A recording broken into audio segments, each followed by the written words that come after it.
faut que j'utilise l'écouteur ou bien le son est parfait? Non, le son est parfait, c'est juste que j'ai encore perdu. Voilà, là on est normalement presque bien parti. Tu me donnes juste quelques minutes, quelques secondes, même pas de minutes, pour Il n'y a pas de vérifier que souci. ça a été fait. Prends ton temps, il n'y a pas de souci. En fait, le truc c'est que j'utilise plusieurs applications en même temps, dont Oui, oui. certaines que j'utilise pour projeter le truc en ligne, quoi. C'est normal, c'est le numérique. Voilà, donc c'est un peu ça. Je sais pas pourquoi est-ce qu'il a fait ça. C'est à cause de la machine. Oui. Le numérique, c'est toujours comme ça. La machine ne peut pas être comme l'homme. Non, c'est pourquoi que je pense que c'est bien fait.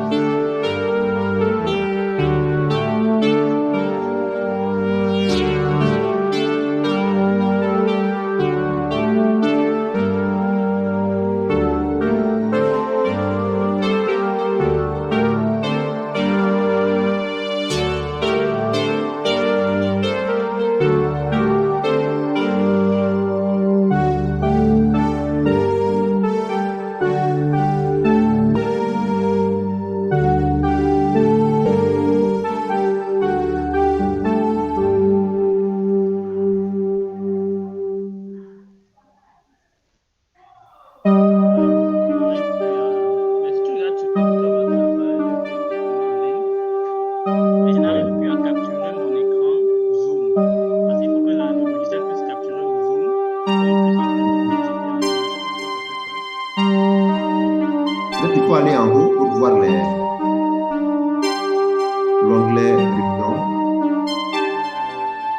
Euh, D'accord, En haut, on va la essayer de barre voir. en On va haut. essayer de voir ce qu'on peut trouver. Ah oui, là c'est bon.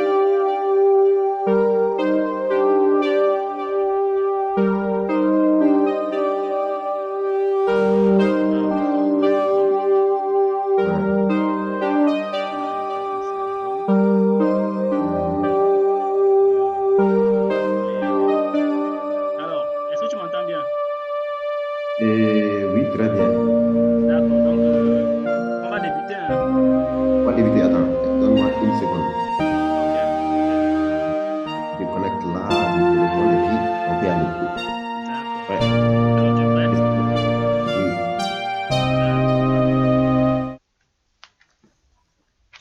Alors, Dr Sidi Lamine Bagayoko, bonsoir. Bonjour. Ah ouais, Merci. bonjour, c'est encore la journée. Euh, je rappelle que, enfin, c'est un honneur pour nous, ici à l'African Center for Crime and Security Studies, de vous avoir.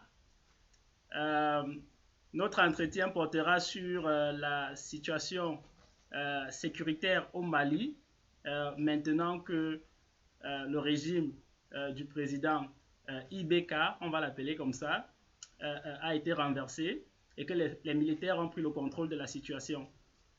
Donc, pour donner juste quelques éléments de contexte, je voudrais rappeler que la philosophie de ces entretiens que nous avons entamés depuis quelque temps au African Center for Crime and Security Studies, c'est de donner la possibilité à une audience panafricaine d'être au fait des réalités du continent africain, notamment au niveau sécuritaire, sans nécessairement que cette réalité-là leur parvienne par la médiation des instruments de communication que nous ne contrôlons pas.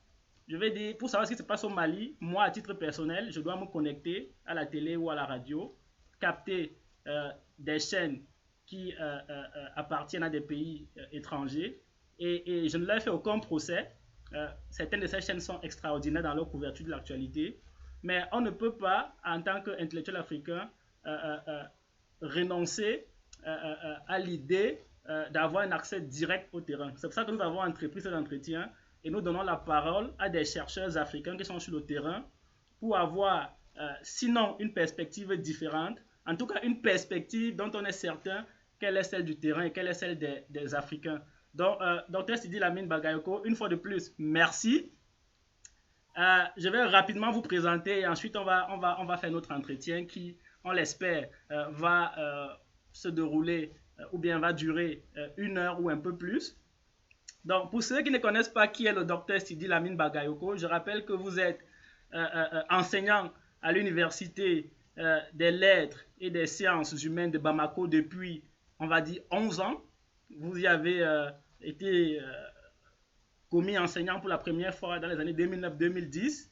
Et entre-temps, vous avez gravi les échelons. Vous êtes passé maître de conférence en anthropologie sociale. Je crois que vous avez eu ce titre-là, ce grade-là récemment, et je vous en félicite. Merci. Alors, vous avez eu votre doctorat en anthropologie sociale et sciences humaines et sociales avec la mention très honorable et les félicitations du jury. Vous l'avez obtenu donc en 2014 à l'université de Nice, Sophia, Antipolis. Ça, c'est en France.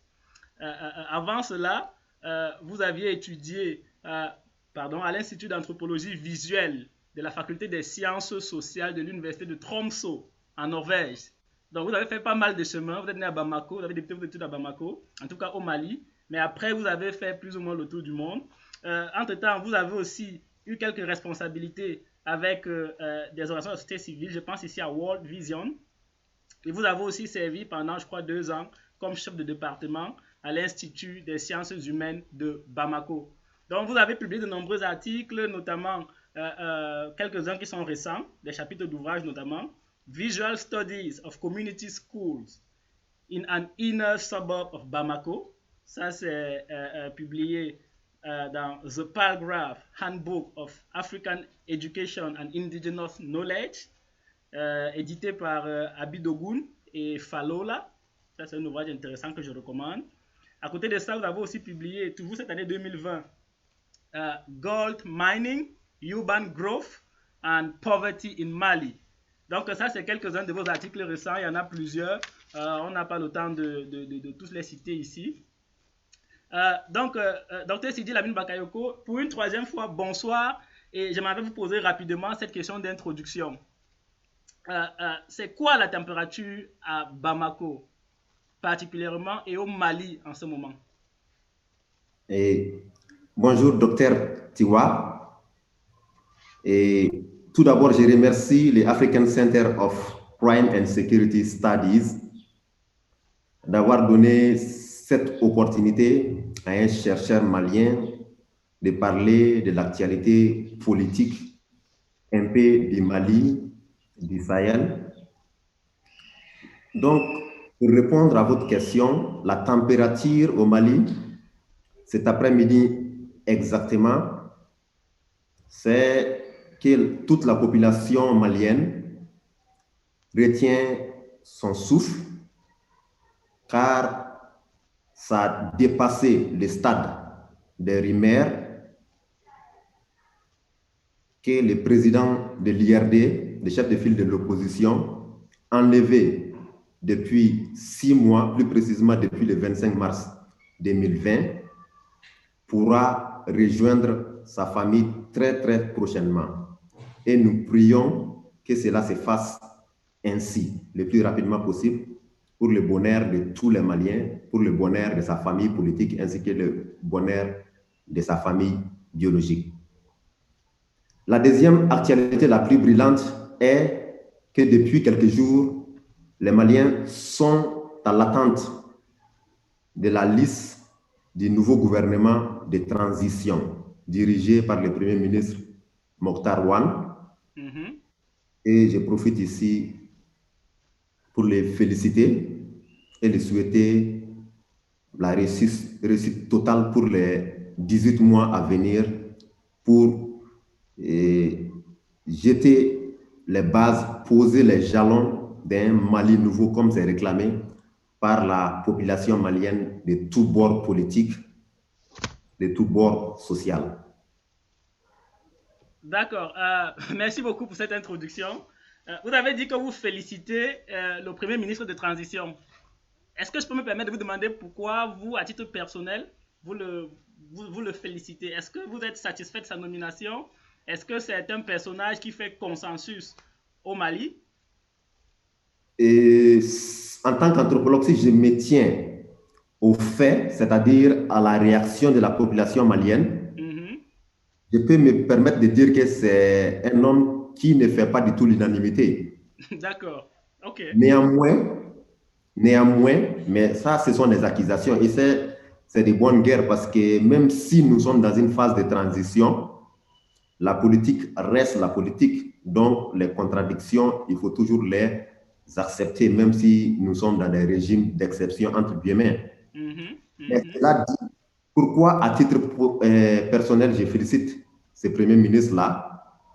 C'est tout simplement que tout bon Malien, et si je ne fais pas exception d'être un bon Malien, je dois quand même souhaiter que toute personne, que la personne soit, n'est-ce pas, à l'opposition de mes opinions politiques ou pas, je dois souhaiter à la personne réussite, car si la personne réussit, c'est le Mali tout entier qui réussira. C'est pour cette raison, j'ai félicité ce Premier ministre fraîchement nommé depuis la semaine passée et je félicite d'ailleurs le président de la transition aussi pour les mêmes raisons, pour tout simplement formuler mes vœux de succès pour leur mission, car la réussite de leur mission veut dire la réussite du Mali pour cette période de transition, bien entendu. D'accord, c'est excellent. Alors, docteur Sidi Lamine, je constate que vous avez, on va dire, parlé de deux bonnes nouvelles. La libération du chef de file de l'opposition, ce Premier ministre qui ne fait peut-être pas consensus, mais un Premier ministre quand même, qui prépare un gouvernement. Ça, c'est pour les bonnes nouvelles.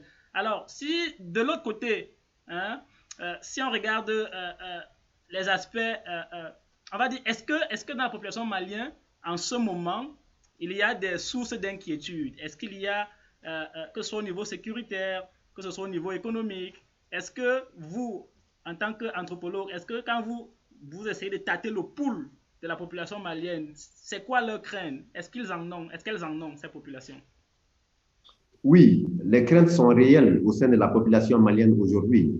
Et parce que tous les Maliens étaient enchantés, on peut dire, avec le départ d'une majorité quand même de la population malienne était enchantée avec le départ du président Ibrahim Boubacar Keïta, le 18, même s'il y a quelques-uns de ses farouches partisans qui ont continué quand même à défendre Mordekis. Les gens, à moins de 2 mois déjà de changement de régime, si on peut dire ainsi, les populations ont commencé à désenchanter parce que les Maliens s'étaient dit qu'il ne pouvait pas y avoir pire que le régime d'Ibeka en termes de corruption, en termes de mauvaise gestion, en termes de crise politique, en termes de crise sécuritaire, en termes de crise sociale, que ce soit les grèves des enseignants, la gestion de l'école, la gestion des questions de santé, etc., etc. Donc, les Maliens se disaient qu'il ne pouvait pas y avoir pire que le régime d'Ibeka. Mais malheureusement, depuis le 18 juin, nous n'arrivons pas à avoir un gouvernement jusqu'à présent et il y a toujours l'embargo de la CEDEAO qui plane sur le Mali sans que les militaires au pouvoir ne puissent trancher définitivement pour dire que le Mali va faire exception. Le Mali va s'opposer à la CEDEAO, prendre son destin à main. Soit le Mali va accepter les injonctions de la CEDEAO en mettant un gouvernement le plus rapidement possible sur place. Donc, c'est ce qui fait que les populations commencent d'une manière à être désabusées. Parce que, qu'est-ce qui se passe? Il y a d'un côté les militaires qui ont pris le pouvoir. Donc, ces militaires, tout le monde est avec les militaires.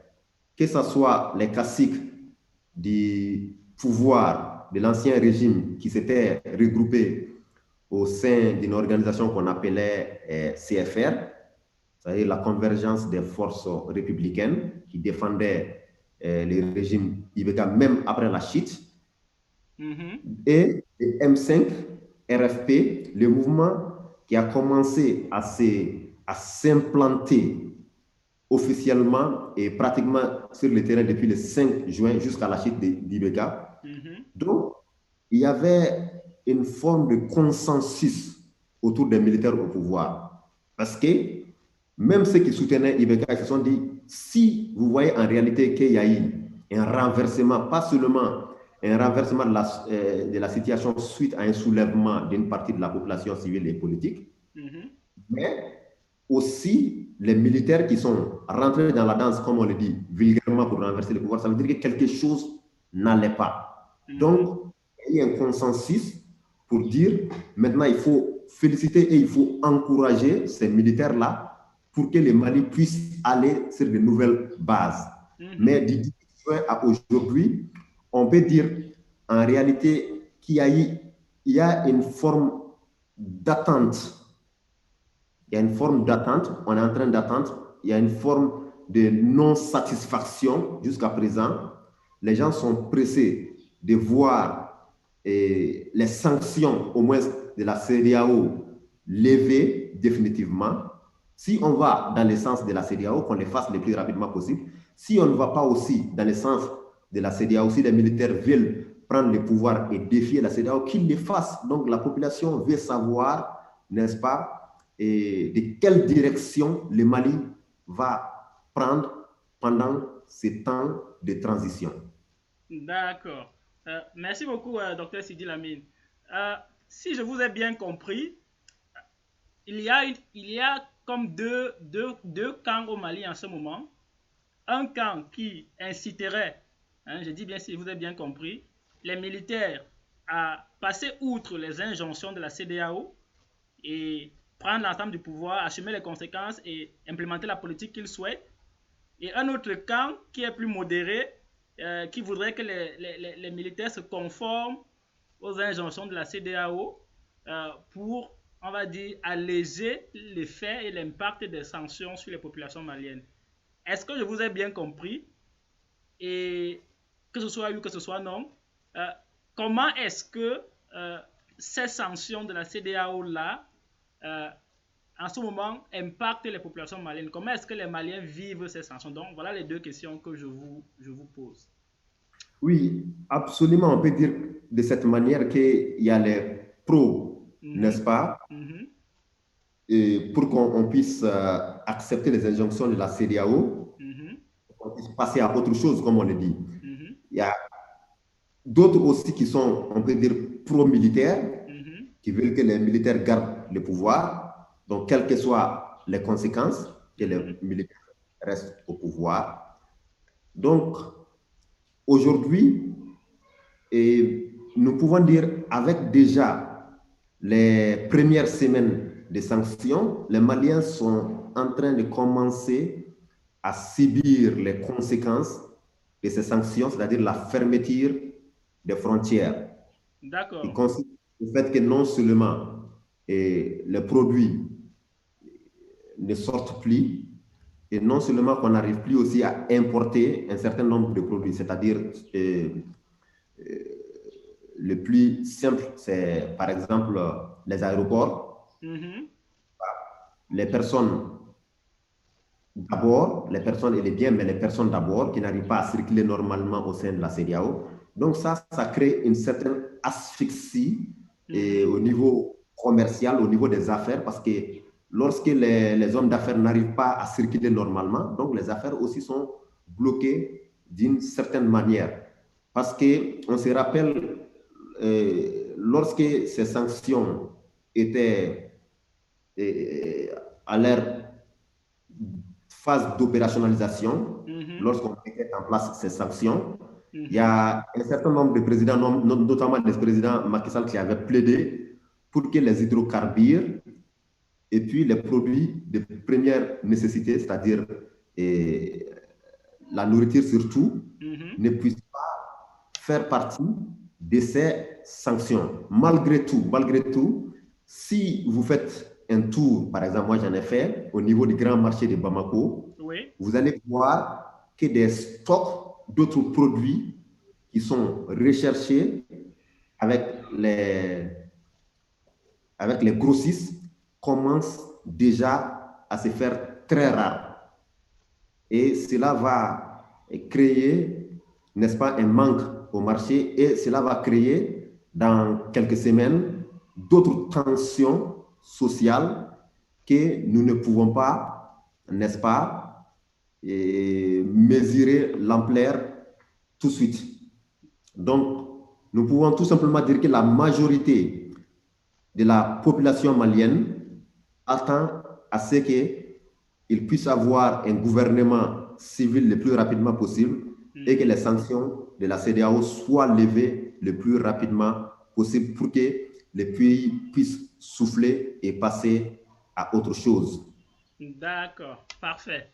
Donc, merci. On comprend de votre explication qui est très claire que pour l'instant, les militaires ne sont pas tout à fait, ou alors n'ont pas tout à fait envie de lâcher le pouvoir, et donc c'est ce qui crée, donc, on va dire, le retard ou l'indécision qui jette dans l'embarras beaucoup de Maliens.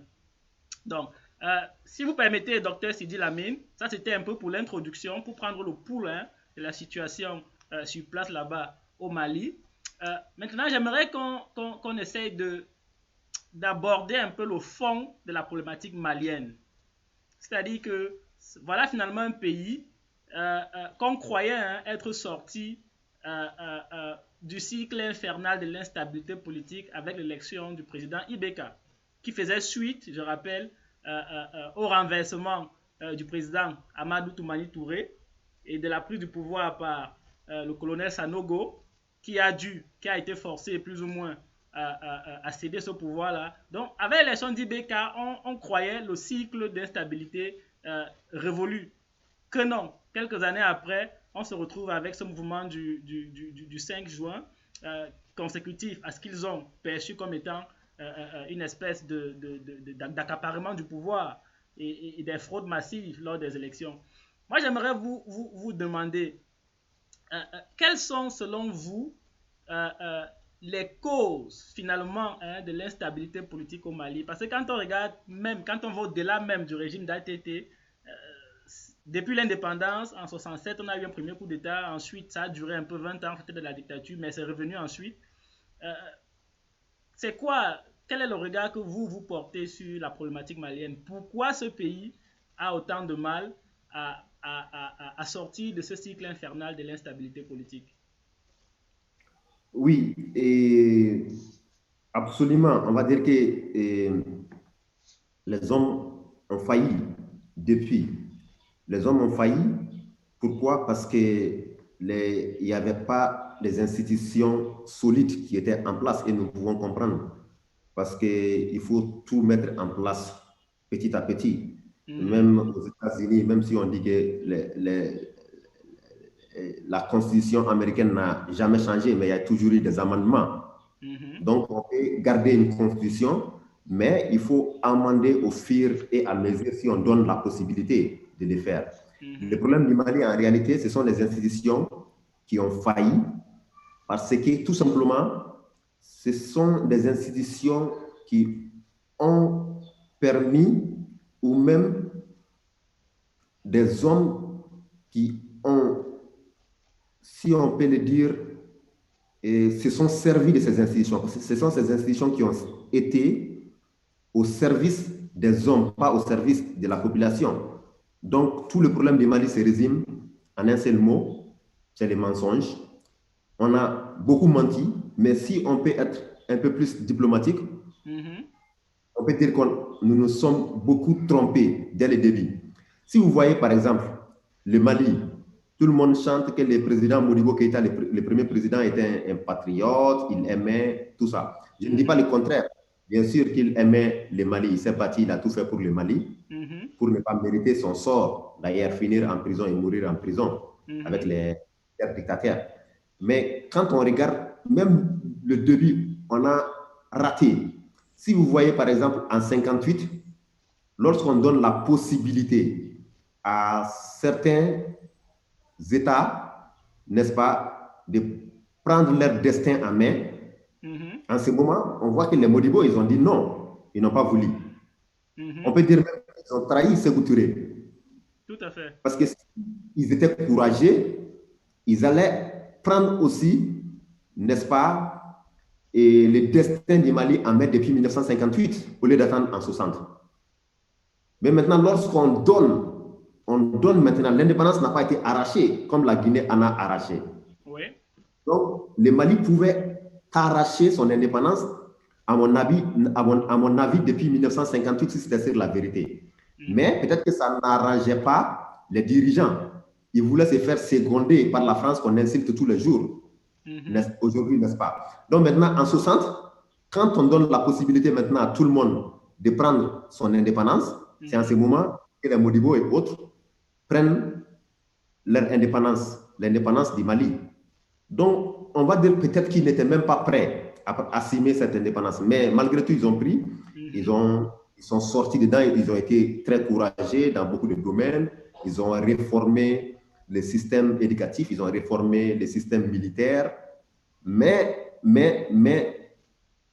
là où le bas a blessé, c'est le fait de garder un parti unique, c'est-à-dire un pouvoir dictatorial d'une manière ou d'une autre.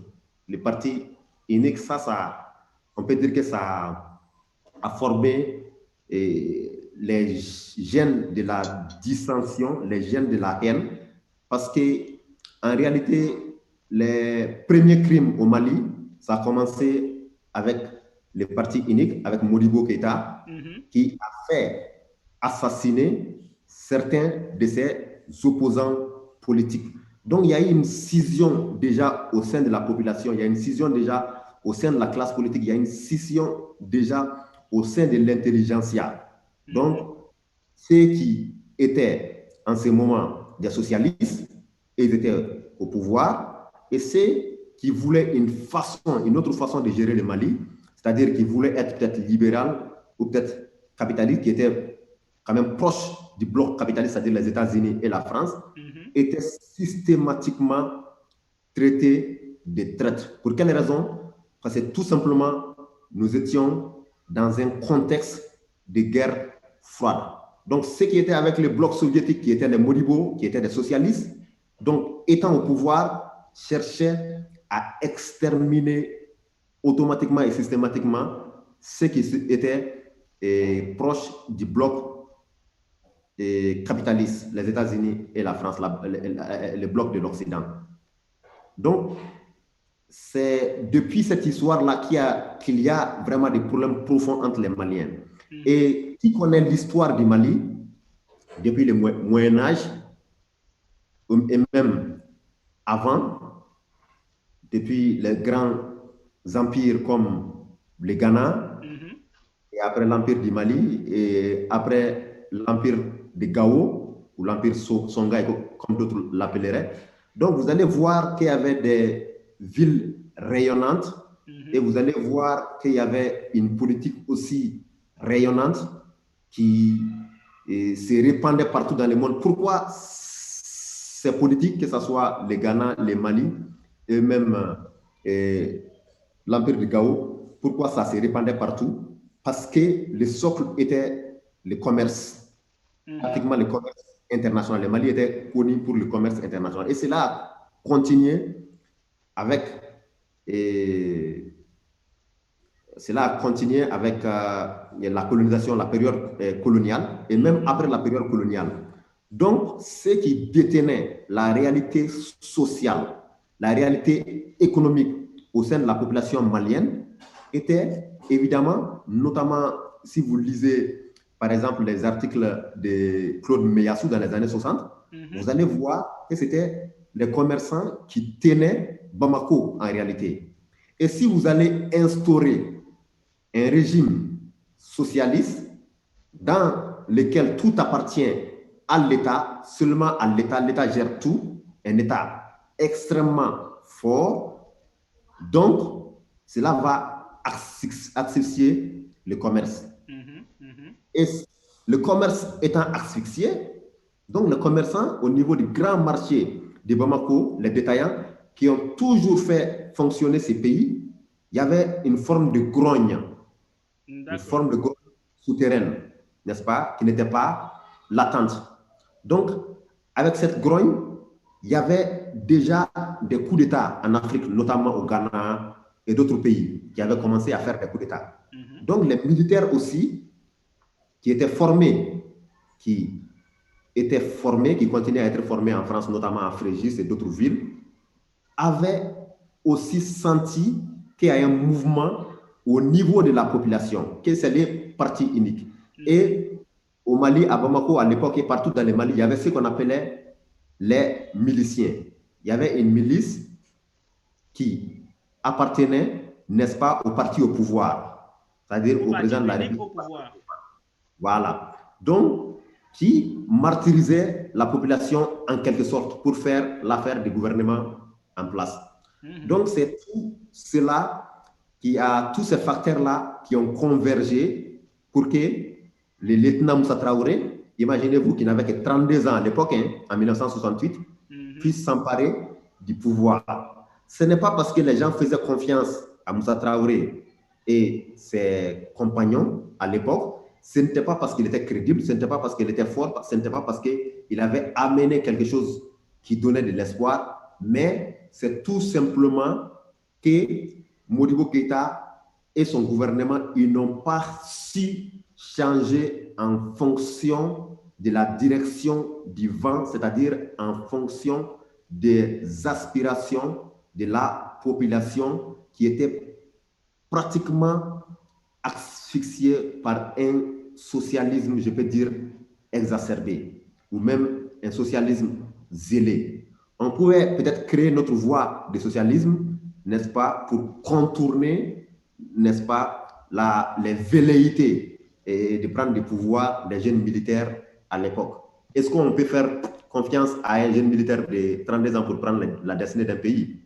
On peut dire tout de suite non, mais à l'époque, ce n'était pas la question que les Maliens se posaient. La question que les grands marchés, c'est-à-dire ceux qui détenaient les pouvoirs économiques à Bamako se posaient, c'était comment est-ce qu'on peut sortir de ce cycle dit socialiste tenu par Modibo et son parti unique. En plus, politiquement, lorsqu'on a un parti unique, tous ceux qui ne sont pas d'avis avec les partis uniques, un jour, ça va péter parce qu'ils sont exclus, ils sont à côté. Mais cela ne veut pas dire que Modibo n'a pas réellement travaillé pour le Mali. Il a construit une école, n'est-ce pas, républicaine. Il a construit une armée républicaine qui était dans tous les domaines, qui construisait, n'est-ce pas, pratiquement toutes les villes. Il a construit des usines. Pratiquement, il a lancé un Mali émergent, même si l'émergence n'était pas un mot qui était à la mode à l'époque. À l'époque. D'accord. Merci beaucoup pour ce, on va dire, bref compte rendu historique. Ce que moi j'en retiens, c'est que Modibo Keïta était probablement un patriote, probablement un nationaliste aussi. C'est-à-dire que c'est quelqu'un qui pensait du bien, souhaitait le bien pour son pays et pour son peuple, mais qu'il n'a pas su mesurer, on va dire, les forces en présence et prendre la mesure du mécontentement que les politiques qu'il implémentait créaient au sein de la population, notamment des élites marchandes. Et donc, c'est à partir de là qu'il s'est aliéné, ces élites-là, qui, quand le coup d'État s'est donc produit, on va dire, accordé parce qu'ils en avaient marre de l'ancien régime, ils ont ouvert les bras aux militaires qui ont pris le pouvoir. Donc, ça, c'est la synthèse que moi je fais. Et je retiens dans votre compte rendu deux principales forces qui ont, on va dire, en tout cas, il y a une force principale et une autre qui est principale quand même, mais qui n'apparaît pas dans votre, ou bien qui n'apparaît qu'accessoirement dans votre compte rendu. La première force, c'est les militaires, vous avez utilisé les militaires, l'armée, une bonne dizaine de fois. Je voudrais je voudrais revenir un peu sur les militaires au Mali, parce qu'en fin de compte, quand on regarde l'histoire politique du Mali post-indépendance, euh, euh, les militaires ont joué un rôle prépondérant.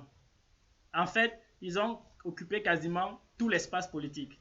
Je crois qu'il y a eu juste un double mandat qui a été civil après le coup d'État d'Amadou Toumani Touré. Absolument. Et après cette parenthèse, il est revenu au pouvoir. Et évidemment, il n'était plus militaire parce qu'il était à la retraite, mais on peut Oui, considérer qu'il avait toujours le soutien des militaires. absolument. Comment est-ce que les Maliens, quelle est la relation que les Maliens entretiennent avec leurs militaires?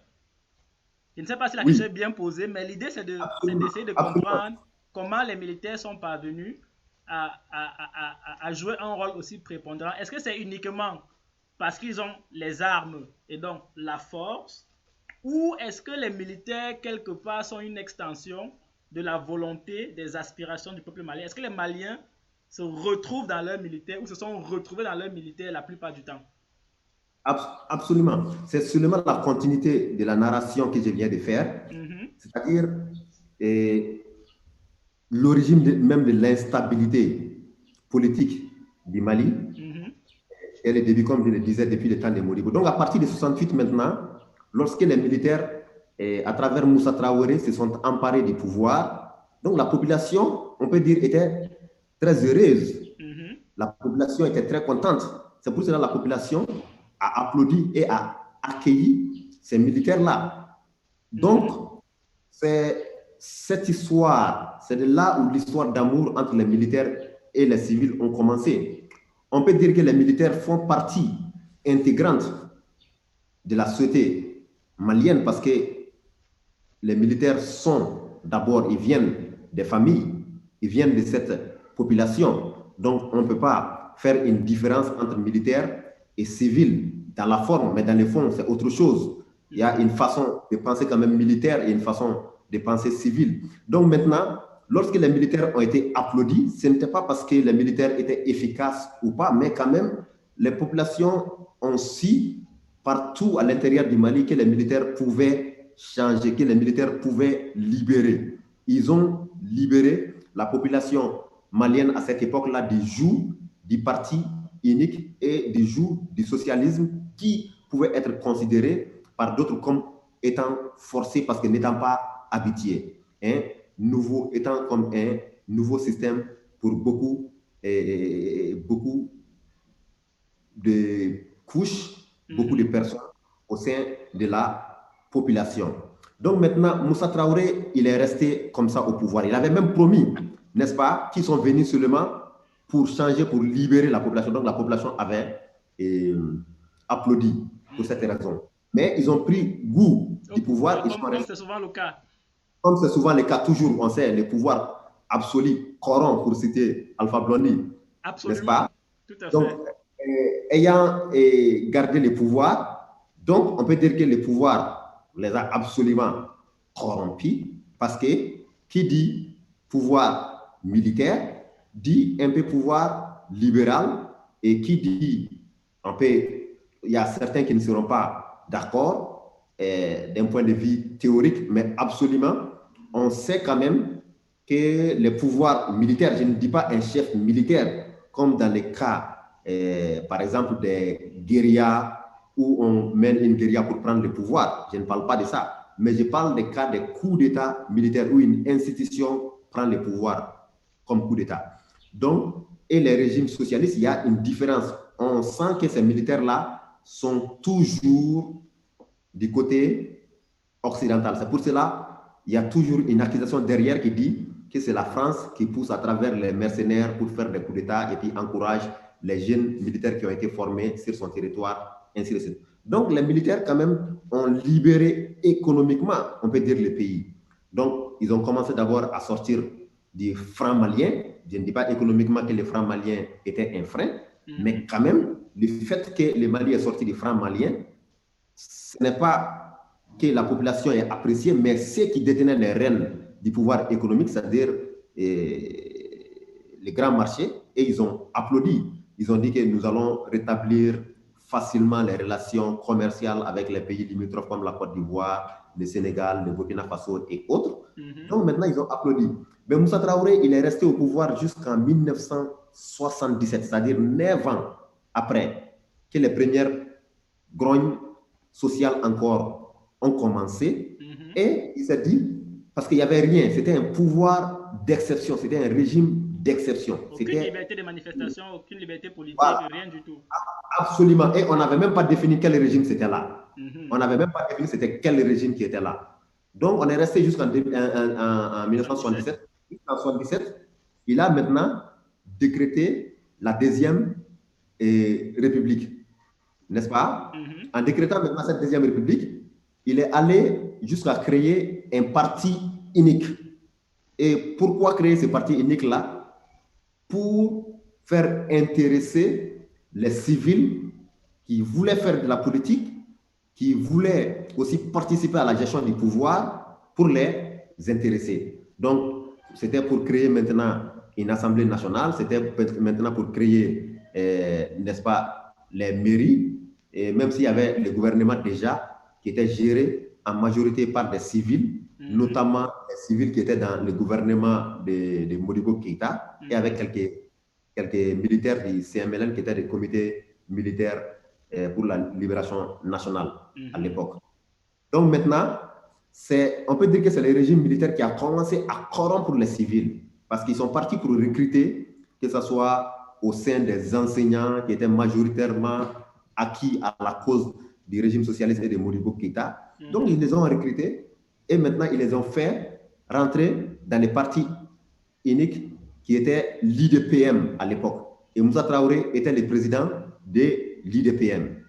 Et en 78, il est parti organiser, il a décidé d'organiser une élection présidentielle, on peut dire même des élections générales. À l'élection présidentielle, il est sorti avec 99%. Vous imaginez? Un score à la soviétique. Oui, si ce n'est pas Saddam Hussein ou bien le score à la soviétique, on ne voit jamais ça. Donc, c'était des partis uniques encore. Mais on était obligé maintenant de recruter les militaires au sein de ces partis uniques-là. Oui, donc, le pays a continué comme ça, mais les populations se sont rendues compte qu'en réalité, ces militaires n'avaient pas la capacité intellectuelle de gérer le pouvoir. Tout ce qu'ils faisaient, c'était d'entretenir l'armée pour protéger leur propre pouvoir, mais pas le pays.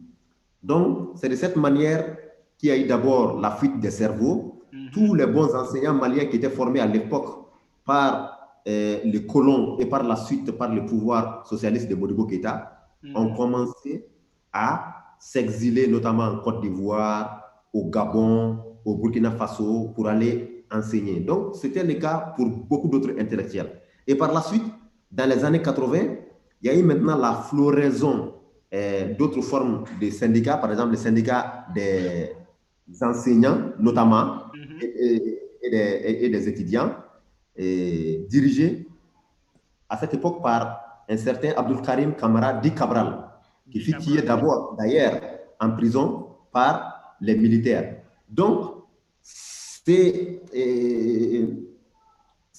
grèves des étudiants à l'époque, dans les années 80, a été réprimée dans les sangs. Beaucoup ont été prisonniers, tout ça. Certains étudiants ont été corrompus contre des bourses à l'extérieur, ainsi de suite.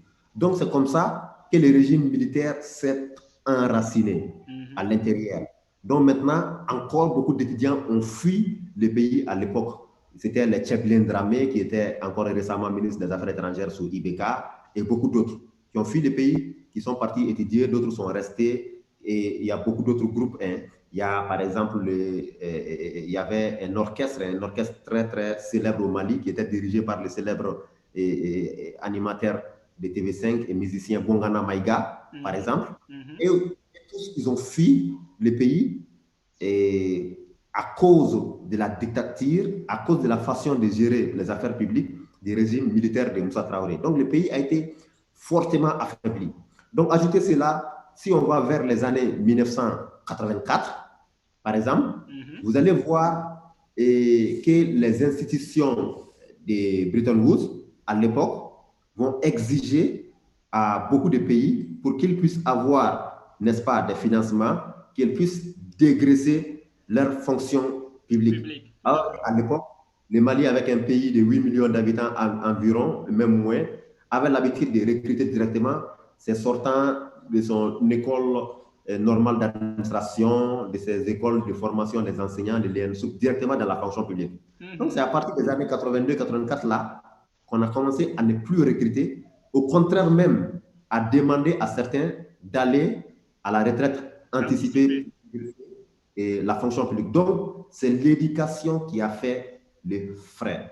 L'éducation a fait les frais et c'est de là que l'éducation en tant que parent pauvre de ces instructions, on peut dire machiavéliques des institutions de Bretton Woods, c'était la bienvenue pour les dictateurs parce que c'était une façon de dire aux dictateurs qu'ils étaient des bons élèves s'ils acceptaient tout ce que ces institutions disaient. Donc, même si c'était au détriment de leur peuple, au détriment de leur population, au détriment de leur gestion, au détriment de leur gouvernance.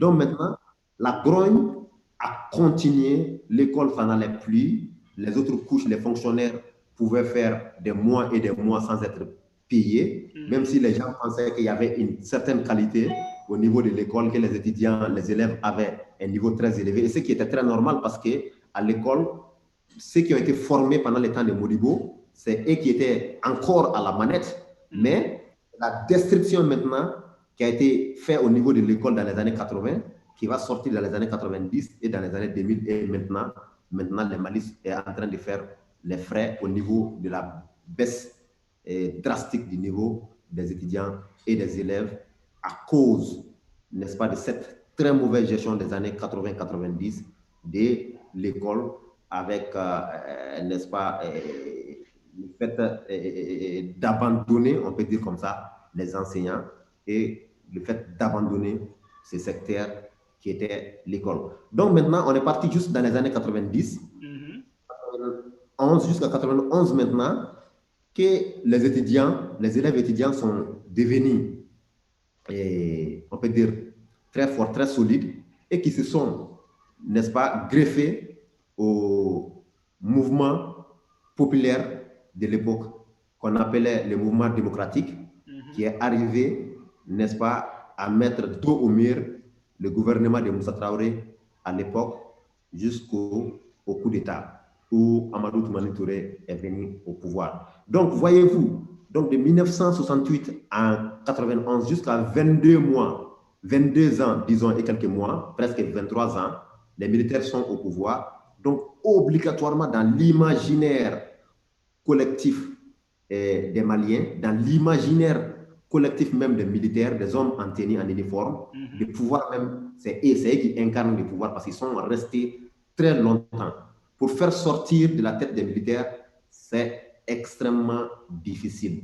C'est pour cela que nous n'avons pas la même culture militaire, par exemple au Mali qu'au Sénégal, parce qu'au Sénégal, les militaires ne sont jamais venus au pouvoir. Un militaire ne va pas te dire au Sénégal, par exemple, que c'est à eux qu'appartient le pouvoir. Mais au Mali, un militaire te dira, même jeune, que c'est à nous qu'appartenons le pouvoir, parce que tout simplement, ça a été inculqué dans leur tête. Et c'est ce qui est normal, parce qu'une culture de 23 ans, ce n'est pas une culture de 23 jours. Donc, c'est très difficile de faire sortir dans la tête. C'est pour cela, même s'il y a des mouvements et des contestations, les gens pensent automatiquement à un coup d'État. Parce que dans l'imaginaire populaire, c'est ce qui est possible, parce qu'ils sont restés très longtemps. Militaire égale à pouvoir, que ce soit pour le pouvoir, que ce soit pour les civils, que ce soit pour les militaires eux-mêmes. Donc, c'est très difficile.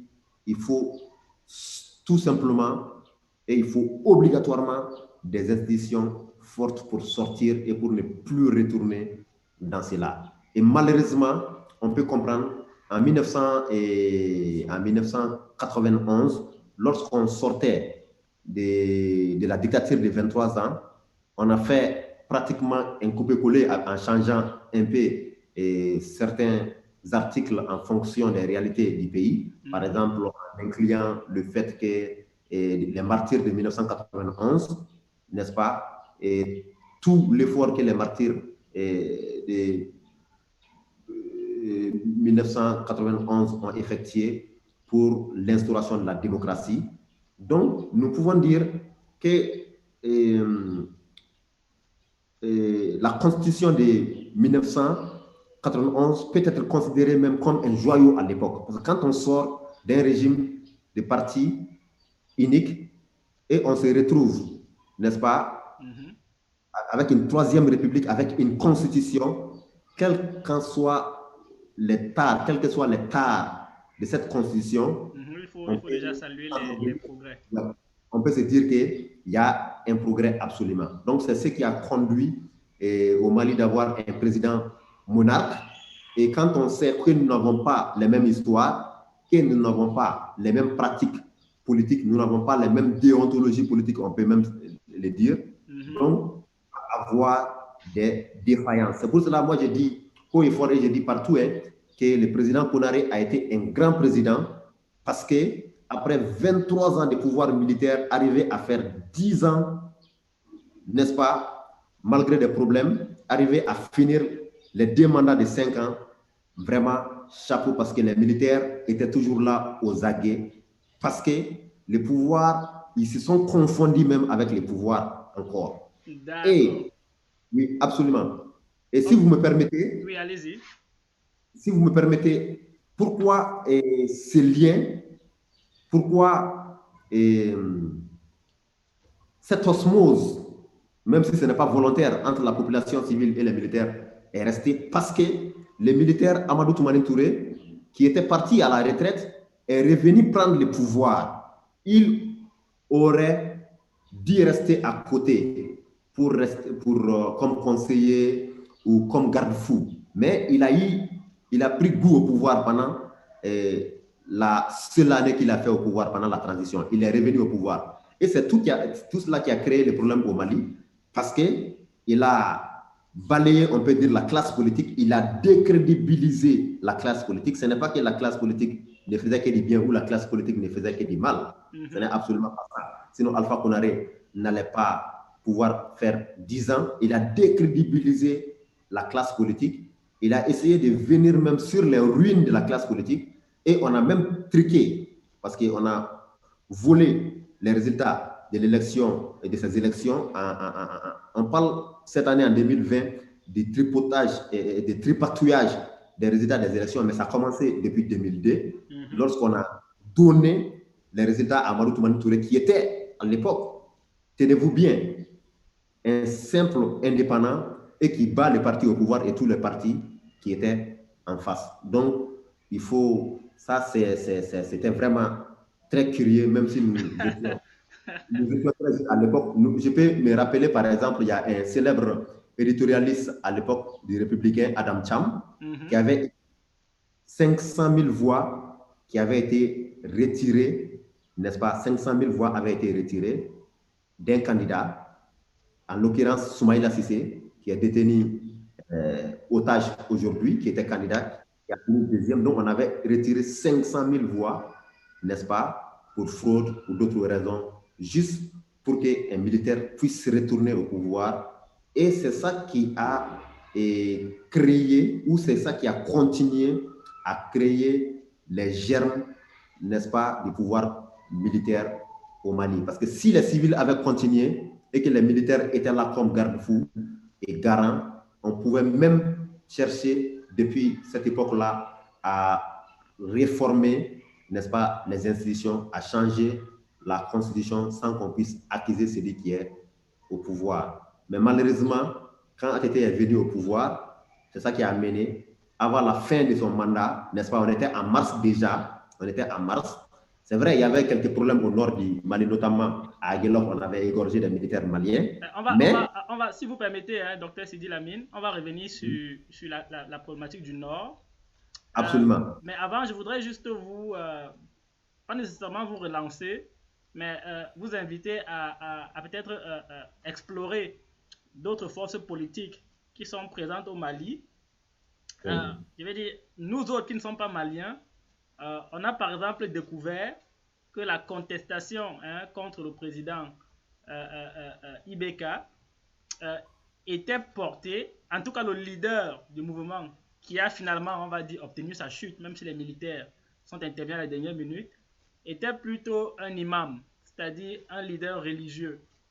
Je vous pose donc la question suivante. À côté des militaires, quelles sont les autres forces politiques présentes au Mali et quelle est leur importance relative? Et vous voulez parler des forces différemment des partis politiques Non, ou même les même les partis partis. politiques, mais qui ne sont pas nécessairement, on va dire, chapeautés par des militaires ou l'émanation des militaires. Est-ce qu'il y a d'autres types de forces sociales, d'institutions au Mali qui sont détentrices d'une certaine forme de pouvoir politique notamment, d'influence, appelons ça comme ça, et qui sont capables finalement, on va dire, d'obtenir des réformes ou des choses des militaires, ou du pouvoir politique en tout cas? Oui. Et si on peut dire, on va dire il y a beaucoup de groupes qu'on peut dire les autorités coutumières ou traditionnelles, n'est-ce pas, au Mhm. Mali. Mais parmi ces autorités dites morales, la plus en vie, c'est surtout euh, c'est surtout les religieux.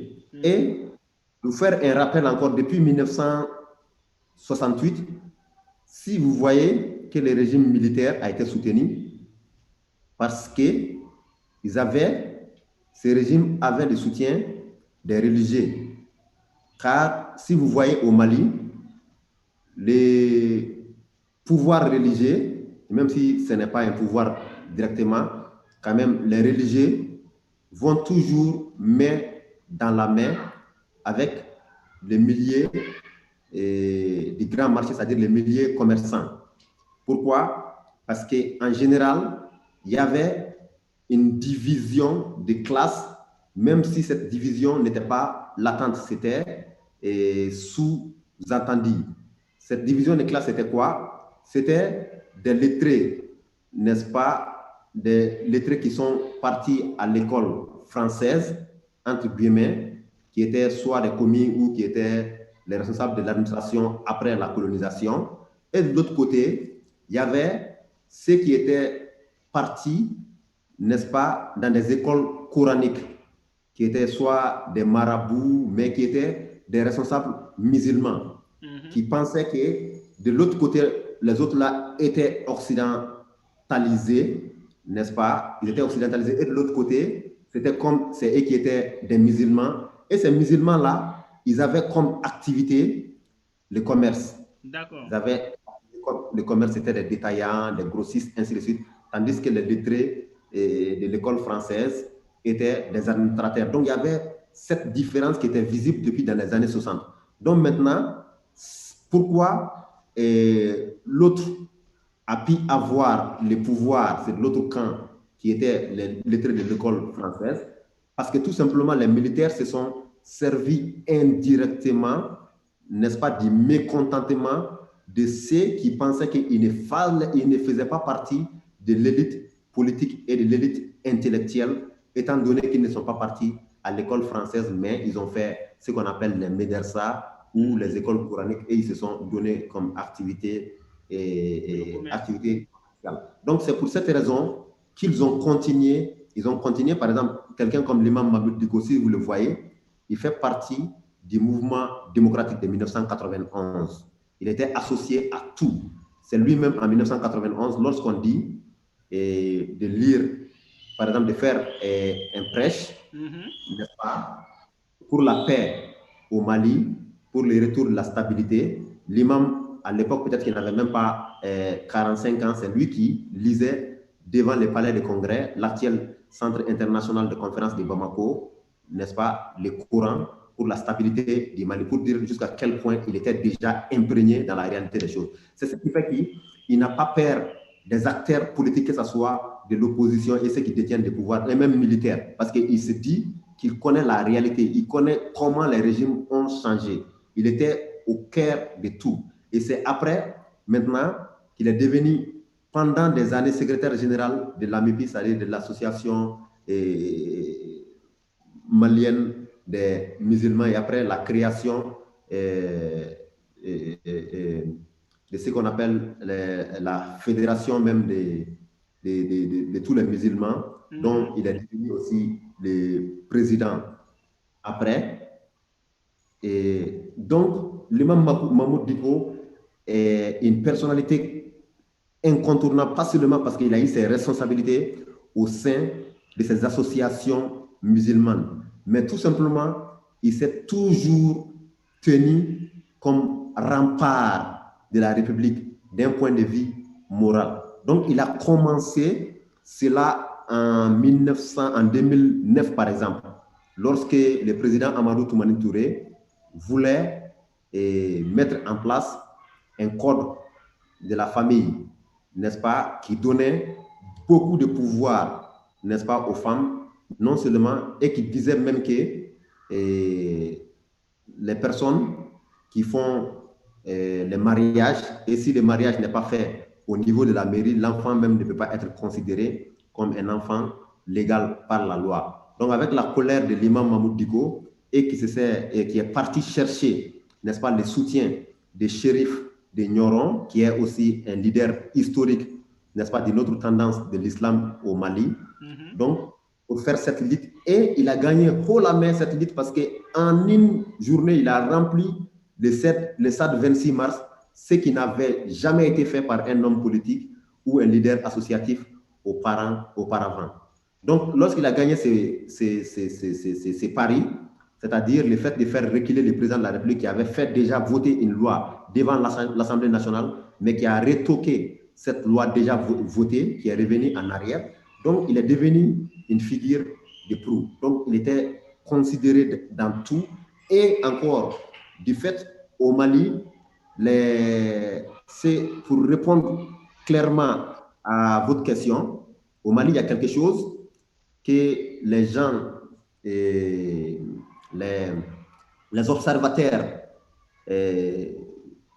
ne notent pas, c'est le fait que les chefs coutumiers, c'est-à-dire les familles fondatrices, les chefs religieux, c'est-à-dire que ce soit chrétiens ou musulmans, sont régulièrement invités chaque année, que ce soit les fêtes religieuses, c'est-à-dire notamment les fêtes musulmanes, que ce soit aussi les présentations de vœux, les présentations ordinaires de vœux en janvier, sont invités par le chef de l'État à Koulouba au palais présidentiel pour leur donner la parole, pour qu'ils puissent aussi donner leur opinion sur la vie de la nation. Donc, ils ne sont pas des institutions officielles, mais ils sont des institutions officieuses, reconnues officiellement par tous les présidents, les appellent. Donc, c'est ça qui leur donne beaucoup de pouvoir. Et si vous regardez l'historique avec tous les présidents, notamment de ATT jusqu'à Ibeka, chaque année, l'imam Diko a craché la vérité au président de la République sur l'état de la nation, car il n'a jamais cessé d'officier, n'est-ce pas, les prières de vendredi dans sa mosquée à Barlabougou. Et c'est dans cette mosquée que les fidèles viennent l'approcher pour dire la réalité du pays, pour parler de leur colère. Et c'est ce qui fait au parfait de la réalité du pays et du fait que les autorités aussi accordent une importance officielle, mais une responsabilité officieuse à ces religieux. C'est ce qui a fait aussi que les religieux se sont enracinés jusqu'à ce qu'ils sont devenus incontournables dans les jeux politiques maliens. On leur fait confiance. Pourquoi on leur fait confiance? Surtout parce que, contrairement aux militaires ou aux civils des partis politiques, tout le monde pense et tout le monde croit que les hommes politiques et les chefs religieux, notamment Diko, comme il a dit, ne cherchent pas directement le pouvoir, même s'ils gèrent indirectement le pouvoir avec les tenants du pouvoir. D'accord, d'accord. Donc on leur fait plus ou moins confiance parce qu'ils ne sont pas des compétiteurs.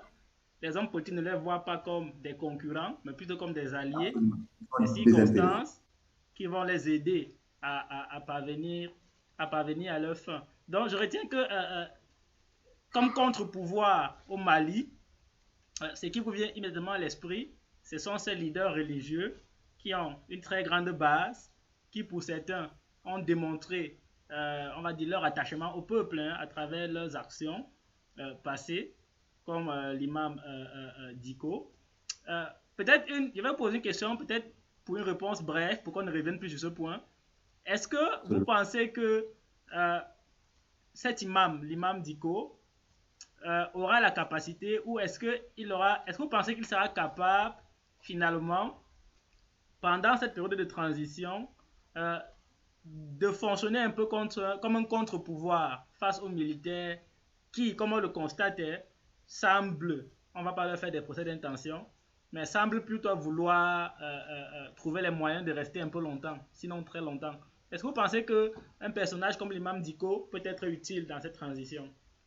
Oui, il sera toujours très utile pour le Mali, mais tout simplement, l'imam Mahmoud Diko n'a pas l'intention de se mêler vraiment de la gestion politique tout le temps. Il sera là tout simplement comme garde-fou, juste pour leur dire, faites attention, prenez le bon chemin. S'il demande conseil, il les donnera directement. S'il ne demande pas conseil, il profitera de ses canaux habituels, comme la mosquée, ses prêches, ou par exemple les invitations pour les vœux, pour prodiguer quand même ses conseils. Donc, il peut être toujours utile. Mais moi, je crois très sincèrement, sauf en cas de force majeure, sinon l'imam Mahmoud Diko n'a pas l'intention de perturber la gestion des pouvoirs, quels qu'en soient ceux qui seront au pouvoir, parce qu'il pense que ce n'est pas son rôle.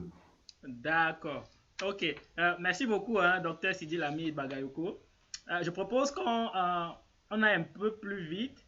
On a déjà fait 1 heure. On va essayer de boucler dans les 30 prochaines minutes. On a encore beaucoup de points à aborder. Mais c'est normal parce que le Mali, c'est un grand pays avec une très grande histoire. Et à vous écouter, on se dit qu'on a raison de traîner un peu sur les aspects historiques parce que sinon, on n'a pas le contexte qui permet de comprendre ce qui se passe en ce moment. Donc, c'est à ce titre-là que c'est important tout ce que vous venez de dire. J'aimerais vous interpeller sur un acteur que vous avez mentionné quelques fois, la France. Quel est le rôle de la France dans l'instabilité politique au Mali? Ou ne pas, que ce soit votre opinion à vous, comment est-ce que les Maliens avec qui vous discutez, à qui vous parlez régulièrement, quelle est leur perception de la France et de son rôle dans la situation, on va dire, de crise chronique que vit le Mali? Oui, et d'abord, d'un point de vue, on peut dire, académique, on peut dire qu'en 1968, lorsque les militaires ont pris le pouvoir au Mali, on peut dire même si la France n'est pas derrière, ça ne pouvait pas déplaire à la France, parce que la France aurait quand même, avec les militaires Moussa Traoré, un allié, n'est-ce pas? Et avec le Mali, c'est-à-dire ils auraient quand même retiré un allié stratégique aussi du bloc soviétique, n'est-ce pas? On peut dire que ça, c'est un peu le rôle réel de la France, n'est-ce pas? Donc en 91 aussi, c'était la même chose avec la conférence de la Baule, la fameuse conférence de la Baule, où on appelle à la démocratisation des États en Afrique. On se dit aussi que des personnalités comme les Konaré et d'autres personnes du mouvement démocratique du Mali étaient en connivence avec le président Mitterrand, n'est-ce pas? Les partis socialistes français pour pouvoir renverser les régimes au Mali. Donc, on peut dire que c'est toujours de bonne guerre, que ça soit peut-être la France soit mêlée en 68 ou en 91. De toutes les façons, c'est de bonne guerre, d'une manière ou d'une autre, parce que c'était quand même quelque chose qui était recherché par la population malienne d'une manière, je ne dis pas que c'était bien ou c'était mauvais, mais d'une manière, c'était recherché, que ce soit 68 ou que ce soit 91. Donc, au-delà de ça maintenant, et de cette explication historique ou même académique de ces liens entre les changements de régime et la France, on peut dire que la France n'a pas bonne presse au Mali. La France n'a pas bonne presse parce que les militaires français étaient aussi chassés par Modibo Keïta, il faut les rappeler. Au début de son régime, Modibo avait demandé officiellement devant son Assemblée nationale, si on se défait de la France, il n'y aura pas de base de l'armée française en République du Mali. contrairement à d'autres pays comme la Côte d'Ivoire, le Tchad, le Gabon et d'autres. Donc, c'est pour cela qu'on peut avoir des soupçons réels à dire que la France a pu prendre sa revanche avec Moussa Traoré et même en 91, sa revanche contre Moussa Traoré, même s'il n'avait pas quelque chose contre Moussa Traoré directement, mais la France avait des principes et ils avaient des amis aussi au sein des mouvements démocratiques au Mali à l'époque. Mais parlant de la population malienne, la France est très, très décriée au sein de la population malienne. Et ça se comprend. Ça se comprend. Pour quelles raisons? Pour quelles raisons? Les raisons réelles, mais d'abord, il y a des raisons, comment on appelle les raisons émotionnelles. Les raisons émotionnelles parce que lorsque vous avez un problème, c'est très facile de trouver un bouc émissaire. Et lorsque vous trouvez un bouc émissaire, vous vous soulagez sur ces boucs émissaires-là. C'est le cas de la CEDEAO. Les Maliens étaient tellement mécontents ces 2 jours-là, ces derniers temps, contre la CEDEAO, qu'on pensait que tout le problème du Mali, c'est la CEDEAO, c'est Alassane Ouattara, c'est X, Y, parce qu'on ne voulait pas qu'on se débarrasse de notre président. Et c'était facile. Donc, malgré les injonctions de la CEDEAO, vous avez vu que le peuple s'est bâti et le peuple a eu la victoire, on peut dire de cette manière, parce que les militaires ont parachevé le travail du peuple parce que le peuple a voulu. Sinon, si le peuple était derrière Ibeka, on n'aurait pas besoin de parler de la CEDEAO. Juste une parenthèse. Mais revenir à la France maintenant. Donc, lorsque nous avons un bouc commissaire pour dire que tout notre problème, c'est la France qui nous pille. Je ne dis pas que la France ne pille pas ou que la France fait du bien pour nous. Ce n'est pas ça la question. Mais ça soulage d'abord. Ça veut dire que ça ne va pas, c'est la France qui fait que ça ne va pas. Alors qu'en réalité, ce n'est pas ça. Chaque pays, il y a des complots, absolument. Mais si ce n'est pas la folie du pouvoir des dirigeants, si vous voulez redresser votre pays avec la population, vous allez toujours être clair, transparent avec la population. Si il y a s'il y a un complot contre le pays, si vous le dites clairement à la population, c'est sûr, quel qu'en soit, même si c'est pour que la population puisse manger, n'est-ce pas, je ne sais quoi de la bouillie, la population sera derrière le peuple. Mais si vous cachez les informations à la population et vous signez des traités, et après vous allez dire que c'est la faute à la France pour être populiste, donc maintenant la population se laisse aller pour dire que tout le problème du Mali, en réalité, c'est la France. Donc, d'un autre côté, on peut dire que la France peut être aussi complice. Pour quelle raison? D'abord, le fait de ne pas avoir accepté en 2012, après avoir arrêté l'incursion djihadiste sur le centre et le sud du Mali, pourquoi n'avoir pas accepté que l'armée malienne rentre à Kidal et se réapproprie automatiquement de Kidal? Avec tous les moyens, avec tout l'arsenal que la France dispose, pourquoi Kidal continue à narguer Bamako? Pourquoi le Mali continue à aller signer des accords selon, n'est-ce pas, la compréhension des populations, des accords qui sont contre les intérêts de la République du Mali et des accords qui jetaient déjà même les bases d'une séparation du nord, d'une partie du nord du sud du Mali. Donc c'est pour toutes ces raisons-là, et tout le monde sait que ce n'est pas une guerre entre le Mali et Kidal, mais il y a seulement une forme de zone tampon, n'est-ce pas, une protection de la France qui est derrière Kidal, qui fait que le Mali n'arrive pas à reprendre possession de Kidal. Et c'est pour cette raison, et cette raison évidente, que les Maliens n'arrivent vraiment pas à comprendre la position de la France. Et en plus encore, avec Barkhane, avec Takuba, avec toutes les forces qui ont été créées entre 2012 et maintenant, pourquoi la France, ni la MINUSMA, n'arrive pas à protéger les populations civiles maliennes. Ils sont seulement là comme une force d'intervention en cas d'affrontement. Souvent, les forces françaises, souvent, ils disent qu'ils prennent des groupes terroristes, bien sûr, mais au centre du Mali, il y a des civils qui sont massacrés. Par exemple, moi, j'étais la semaine passée au nord du Mali et moi, j'étais à Tombouctou, dans la région de Tombouctou.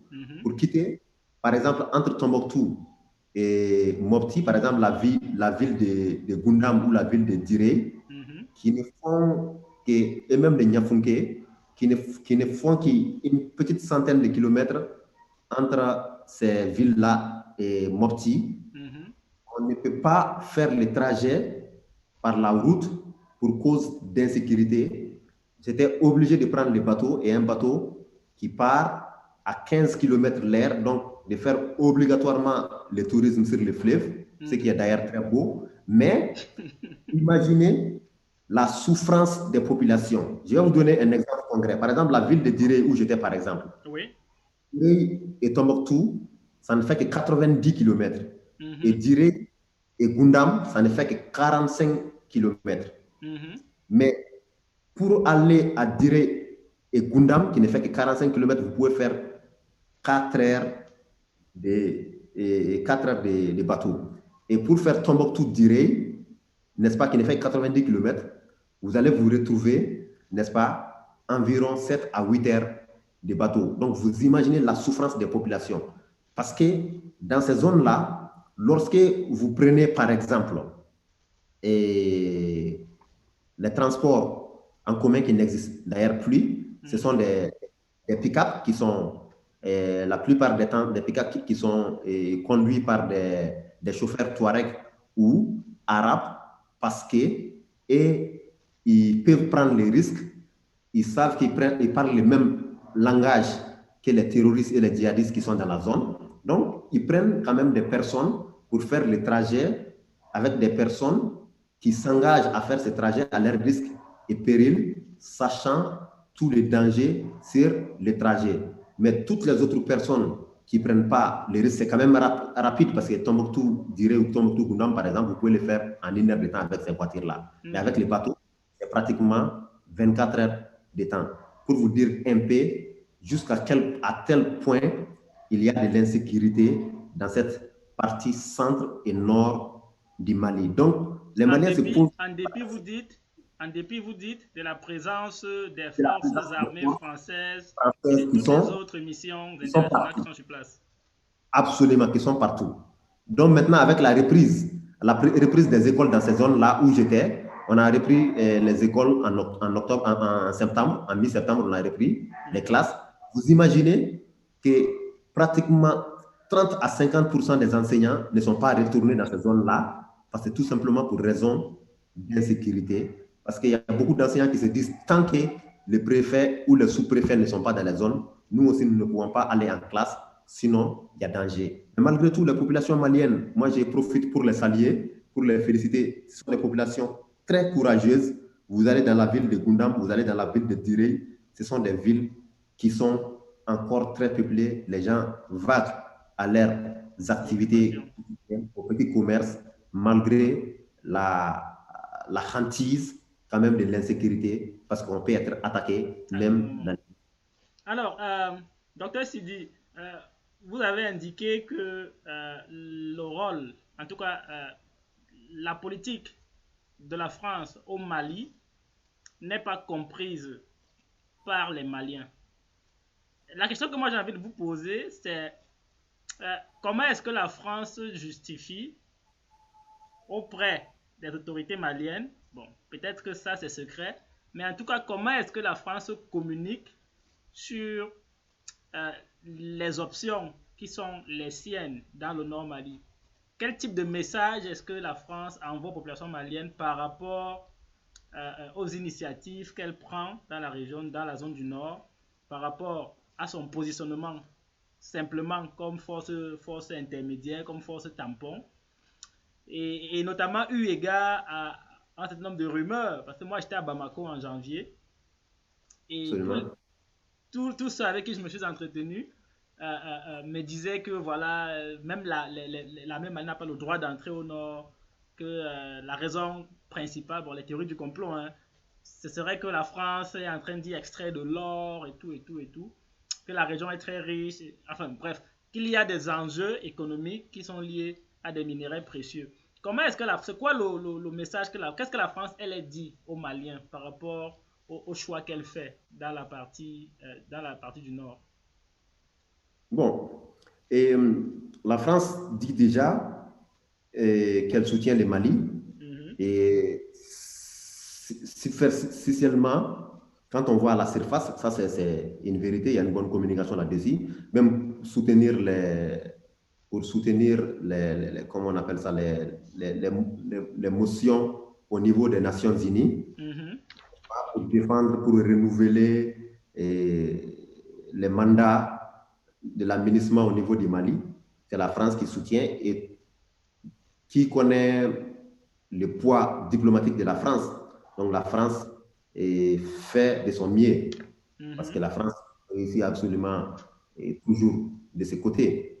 Mais là où le bas blesse, c'est que la France arrive à convaincre la population malienne à travers les avions, à travers les armements, à travers eh, la formation qu'elle fait directement à l'armée, parce que, quel qu'en soit que les hommes politiques, les autorités politiques soient bernés ou que les autorités politiques mentent à la population et que la France aussi fasse la communication, il y a mhm, quand même un bénéficiaire direct qui est l'armée malienne. Et cette mhm, armée malienne bénéficie directement du soutien logistique dans beaucoup de cas. Il y a des morts tout le temps, hein, tous les jours, on peut même se permettre de le dire. Mais il y a aussi, et dans beaucoup de cas, dans beaucoup de zones, où il y a le soutien logistique de l'armée française sur le terrain. Donc l'armée française fait quelque chose sur le terrain. L'armée française aussi communique sur ce qu'elle fait sur le terrain. mhm. Donc, là qu'une partie de la population arrive à comprendre. Et l'armée française aussi, surtout la France, ça ce n'est même pas l'armée parce que l'armée française ne parle pas, n'est pas bavarde contrairement à peut-être à notre armée qui a le pouvoir maintenant. Donc l'armée française, par exemple, arrive les autorités françaises arrivent à inculquer, à faire passer les messages que leur armée est là pour les intérêts du Mali et que leur armée est en train de réussir. Et encore, le message clé que la France est en train de faire passer, c'est quoi? C'est la lutte contre le terrorisme. La France est en train de faire oublier les problèmes sociaux, les problèmes économiques, les problèmes même des séparatistes et Touareg de l'ex-MNLA, comme tu disais, Mhm. maintenant peut-être de la CEMA. Donc, on est en train de faire oublier tous ces problèmes sociaux, politiques, pour dire que le problème est seulement d'ordre idéologique, c'est-à-dire le fait de bloquer, n'est-ce pas, le digue qu'est le Mali entre les Sahara, le Grand Sahel, est dominé par les terroristes et les narcotrafiquants, et l'Europe, pour dire que le Mali est seulement la seule frontière qui reste entre le Sahara et l'Europe. Donc, il faut défendre cette digue-là et seulement en combattant aux côtés du Mali pour bloquer les terroristes qu'on peut sauver le monde entier. Donc, les Maliens se disent, en réalité, ce que les Français sont en train de faire, même si nous oublions peut-être qu'ils sont en train de gérer, même si ce n'est pas automatique comme les gens sont en train de dire qu'ils sont en train d'utiliser l'or, le manganèse ou je ne sais pas quoi, même s'ils se sont en train de se positionner géostratégiquement en cas de l'autonomie, par exemple, de Kidal, ils seront les premiers partenaires en termes économiques. Mais tout ça, là, c'est des a priori. Mais la réalité est que la France est arrivée à faire convaincre le monde entier que le Mali est entre le monde occidental, l'Europe, et les terroristes. Donc, il faut aider le Mali. Donc, ils ne sont pas en train d'aider le Mali, ils sont en train de céder. La France est en train de céder elle-même. Donc, ce qui donne une forme de crédibilité à l'action de la France. Mais au fil du temps, vraiment sur le terrain, la réalité est que cette armée est vraiment décrédibilisée. Parce que moi, j'ai discuté avec les autochtones, par exemple, quelques autochtones au niveau de la région de Tombouctou. Ils disaient que même si la France est en train de faire un jeu, est-ce que les autorités maliennes sont au courant? Et moi, je pense que peut-être qu'ils ne sont pas au courant, ils sont naïfs, ils ne connaissent pas la réalité du terrain. Ils me disent non, ils sont au courant, ils sont même complices, ils font semblant de ne pas être au courant parce qu'ils ont la pression de la France et c'est une façon pour ces autorités maliennes de garder le pouvoir, de faire aussi le jeu de la France en faisant comme s'ils ne savent pas, comme si la France est là pour le bien du Mali, en sachant très bien que la France n'est pas là pour le bien du Mali. C'est un peu compliqué, mais ce qui est clair, quand même, la France, en disant qu'elle défend son propre intérêt en défendant le Mali, c'est un message très politique qui peut passer à toutes les populations, y compris en dehors du Mali. On peut dire qu'il y a une raison de soutenir les forces armées maliennes. On va dire qu'il y a une raison de soutenir l'intégrité territoriale du Mali, entre guillemets. D'accord. Donc, merci beaucoup. Je crois qu'on va aborder, il nous reste 2 ou 3 dernières petites questions.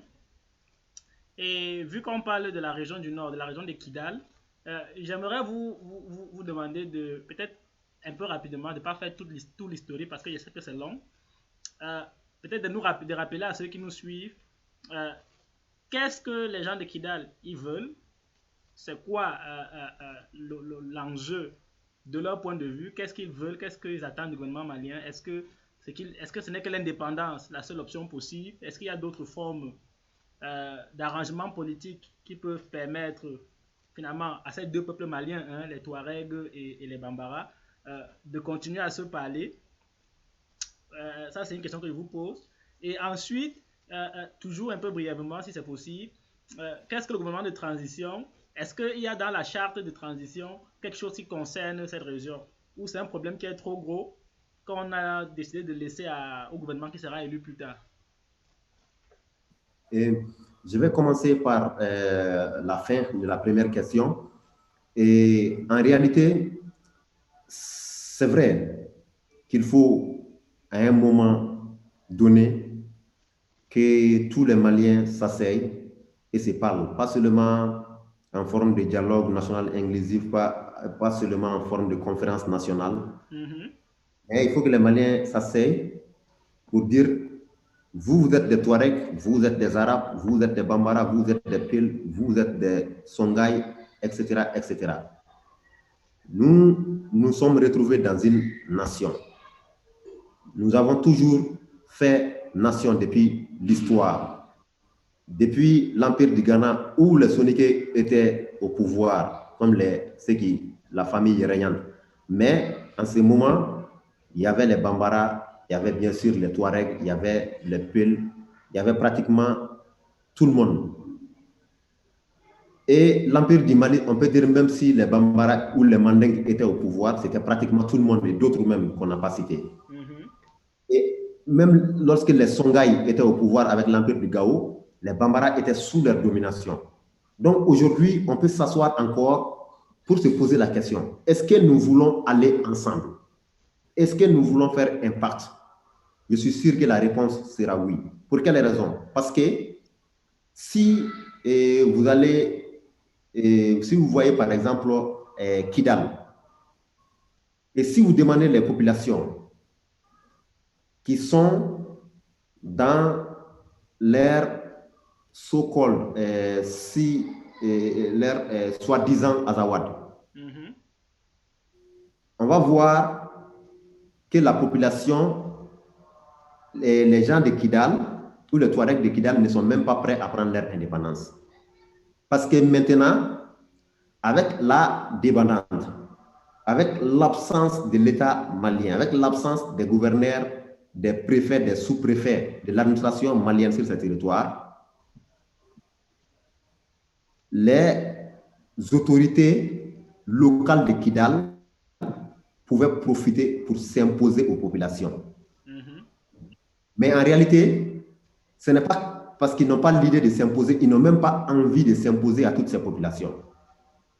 C'est une forme de chantage pour avoir ce qu'ils ont besoin. Comme vous l'avez dit, par exemple, peut-être l'autonomie, peut-être leur pouvoir au niveau local, ce qui n'est pas mauvais en soi, dans la mesure où on va donner une autonomie à toutes les autres régions du Mali. Mais faire de Kidal une exception, la population du sud des autres régions du Mali ne vont pas accepter ça. C'est ça où le problème va se poser et c'est tout le problème avec les accords qui ont été signés à Alger. Donc, c'est ça qui nous amène à la réponse de l'autre question qui est de savoir qu'est-ce que la transition envisage de faire par rapport à Kidal. Le point numéro 1, comme tâche de la transition, c'est la gestion sécuritaire. Et cette gestion sécuritaire dépend uniquement de la gestion, dépend à 90% de Kidal, parce que même les islamistes qui sont dans les régions nord et centre du Mali, les autorités locales de Kidal ne les gèrent pas. Parce que si c'était le cas, on serait dit qu'après seulement l'acceptation de l'accord et la démobilisation des groupes armés, qui sont différents aussi des groupes terroristes, que la paix allait revenir automatiquement au centre et au nord du Mali. Et ce qui est sûr, aujourd'hui, avec les dispositions que nous avons, avec les autorités transitoires, la CEMA, c'est-à-dire la coordination des mouvements de l'Azawad du Nord, de Kidal, sont d'accord à la mise en place ou la mise en œuvre de l'accord d'Alger, même si cet accord-là est contesté. Et la transition dit qu'on va revoir rapidement cet accord. Donc, ce qui veut dire qu'il y a un point, il y a un début déjà de point d'entente entre les deux parties. Ceux qui veulent qu'on révise un peu l'accord et ceux qui veulent qu'on opérationnalise l'accord. Donc, les deux vont se retrouver. Ça, c'est pratiquement la première tâche, le premier boulot même de la transition. Et c'est sûr, si on va s'entendre cela, les séparatistes, comme vous le dites, vous le disiez un moment, vont accepter et ils vont aller avec les Mali. Mais tout simplement, s'il doit y avoir, n'est-ce pas, autonomie de Kidal, ce qui est très important, même si ça sera consigné dans les accords qui seront acceptés par toutes les parties, il faut aussi pousser la décentralisation jusqu'au bout, c'est-à-dire donner pratiquement une autonomie à toutes les régions du Mali. Le problème réel du Mali, c'est quoi? Le problème réel du Mali, en faisant le lien avec ça, c'est le problème de décentralisation. Le pouvoir est trop concentré à Bamako? Le pouvoir est trop concentré à Bamako. Et ce sont les élites qui ont toujours pillé le Mali de 1960 à nos jours. Même s'ils n'ont pas pillé, c'est eux qui ont joui du pouvoir, tandis que les régions, les zones rurales souffrent énormément.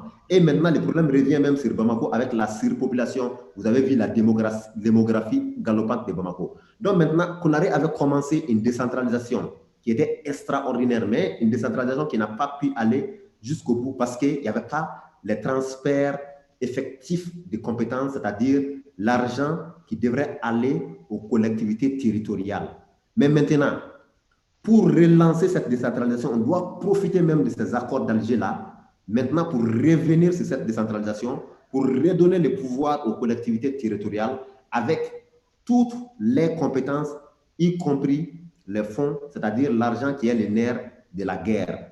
Donc, nous pouvons voir que le Mali va se remettre sur pied petit à petit lorsque la gestion va aller de la base au sommet et non du sommet à la base, parce que le sommet ne connaît pas forcément les réalités et les préoccupations et même les volontés de la base qui sont les villages, c'est-à-dire les zones rurales du pays. D'accord. Ça, c'est un point sur lequel je suis d'accord avec vous, parce que c'est un problème qu'on retrouve dans la plupart de nos pays qui ont hérité de ce système jacobin qui est né en France Et effectivement, à chaque fois que dans nos pays, on essaye de faire la décentralisation, en général, on est confronté à deux types de problèmes. Il y a ceux qui ont toujours le pouvoir au centre et qui ne veulent pas le transférer aux régions. C'est le cas que vous venez de mentionner. C'est-à-dire souvent quand on insiste beaucoup, ils transfèrent les compétences mais ils retiennent les moyens. Évidemment, ça ne peut pas marcher parce que pour les implémenter, pour aider les populations, il faut les moyens. Ça, c'est le premier problème que vous avez déjà mentionné. Le second problème que moi j'ai observé au Nigeria, où j'ai aussi fait ma thèse, c'est que quand on parle de la décentralisation, la question se pose souvent de comment est-ce qu'on équilibre le développement des régions. C'est-à-dire qu'il y a des régions qui ont plus de ressources, qu'elles soient minérales ou liées aux activités, à la collecte de l'impôt, parce qu'il y a beaucoup d'activités. Par exemple, Bamako a un grand marché, vous voyez, forcément, il y aura plus d'argent que d'autres régions. La question se pose souvent, ou en tout cas, il y a souvent un sentiment chez ceux qui appartiennent aux régions un peu faibles économiquement, que leurs régions vont être déclassées. Donc, c'est un point qui est connu. La question que je vous pose, c'est, dans le contexte du Mali, est-ce qu'il y a des régions qui vous semblent, qui vous paraissent comme étant vulnérables dans cette configuration-là? Et est-ce que vous pensez que d'autres régions plus riches sont disposées, dans le cadre de la décentralisation, on va dire avancée, à soutenir les autres régions celles qui ont moins de moyens? Et d'abord, c'est de là où l'État fédéral est là, c'est-à-dire l'État qui fédère tout le monde pour quand même essayer d'équilibrer, n'est-ce pas, les failles s'il y en a. Mais ça, ce n'est que théorique. En réalité, ça ne se passe pas comme ça. Pour quelles raisons? Je vais vous dire, par exemple, les régions les plus riches du Mali, n'est-ce pas, en pratique, pas sur les papiers seulement, ce sont les régions de Sikasso, vers la frontière ivoirienne, et les régions de Caille, vers la frontière sénégalaise, n'est-ce pas, oui. et la Guinée. Donc, vous allez voir que ces deux régions sont les régions les plus pauvres en matière d'infrastructures, pas les centres urbains, mais à l'intérieur. Vous allez voir, par exemple, ça, ce n'est pas moi qui le dis, mais ce sont les ONG qui l'ont dit. Plusieurs années, Sikasso a été classé comme la région où il y a plus de malnutrition. Comment est-ce que vous pouvez comprendre que toutes les pommes de terre du Mali, tout l'igname du Mali, n'est-ce pas, pratiquement les ressources vivrières du Mali sont produites dans cette région de Sikasso, en plus de l'or, où il y a plusieurs mines d'or dans cette zone de Sikasso. Mais encore, comment est-ce que vous pouvez comprendre qu'ils ont encore des problèmes au jour d'aujourd'hui? Caille, c'est la même chose. Vous avez les plus grandes mines d'or du Mali dans la région de Caille, notamment dans un cercle qu'on appelle Kéniéba.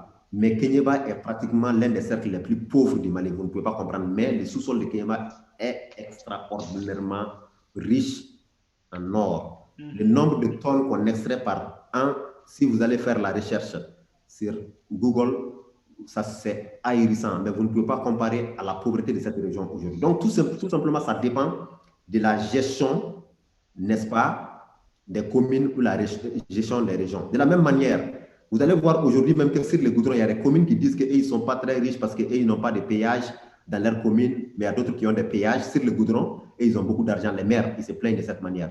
Mais c'est seulement une question de gestion. Par exemple, quand on commence la décentralisation, ce sont les ressources financières qui sont allouées à l'État central à travers des taxes. Et ces ressources-là sont reversées d'une manière à chaque région. Donc, que la région soit riche ou pauvre, c'est la façon de gérer la région, la façon de créer, d'innover la région qui fait que la région sera en tête des pelotons. Par exemple, prenez l'exemple sur la France. Tout le monde, en Afrique par exemple, les Africains sont sur les réseaux sociaux, sur YouTube, ainsi de suite, sont très contents de dire que la France n'a rien, la France ne fait que piller l'Afrique, n'est-ce pas? Il y a beaucoup qui disent ça, n'est-ce pas? Ils ne font que piller. Donc, s'ils ne font que piller l'Afrique, ça veut dire qu'ils ont quand même la tête, la technologie.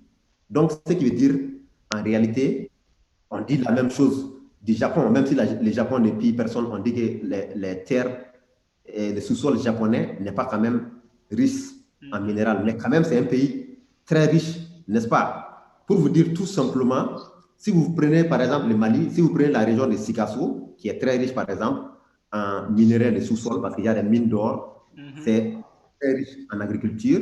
Si vous prenez par exemple la région de Caille, c'est une région un peu sèche, donc qui n'est pas très riche en agriculture, mais qui est une région très très riche, par exemple en sous-sol avec les minéraux, il y a le ciment, il y a l'or, il y a beaucoup d'autres minéraux qui sont exploités là-bas. Si vous prenez les régions du nord, qui sont supposées être les régions les plus pauvres, théoriquement, mais je vais vous dire au Mali qu'il n'y a pas de région pauvre. Pour quelle raison? Je vais vous donner des données historiques. Vous savez, par exemple, à l'époque coloniale, avant l'indépendance du Mali, ce qu'on appelle l'Office du Niger, qui est dans la région de Ségou, maintenant, et qui nourrit pratiquement le Mali et pratiquement beaucoup d'autres pays en Afrique de l'Ouest en riz.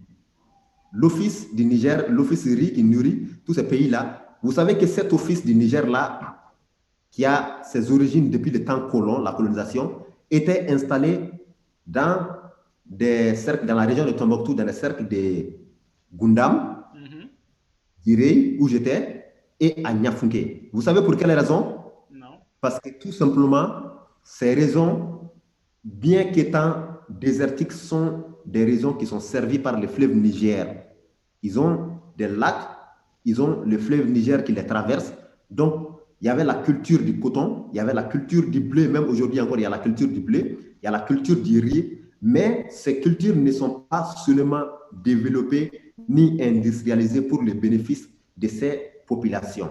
C'est grâce à l'Office du Niger dans la région de Ségou que tout le monde parle de riz à Ségou. Mais quand on va aussi implanter l'Office du Niger, par exemple à Direy, à Niafunke, où il y a la prolongation, l'expansion du lac Debo qui va de Mopti, et aussi à Gundam, à Tombouctou et à Gao, vous verrez qu'on peut faire mieux l'agriculture dans ces régions, même que dans certaines régions du sud, parce qu'on en a fait l'expérience, et l'expérience continue à se faire dans ces régions à travers l'agriculture familiale. C'est pour vous dire qu'au Mali, je peux vous le dire par mon expérience qu'il n'y a pas de régions pauvres en réalité. Il n'y a pas de régions pauvres en réalité. Mais on peut dire qu'il y a des régions qui sont pauvres par le sous-sol, mais les régions qui sont même riches en sous-sol, on peut dire que c'est une forme de malédiction parce que jusqu'au jour d'aujourd'hui, par les faits, ces populations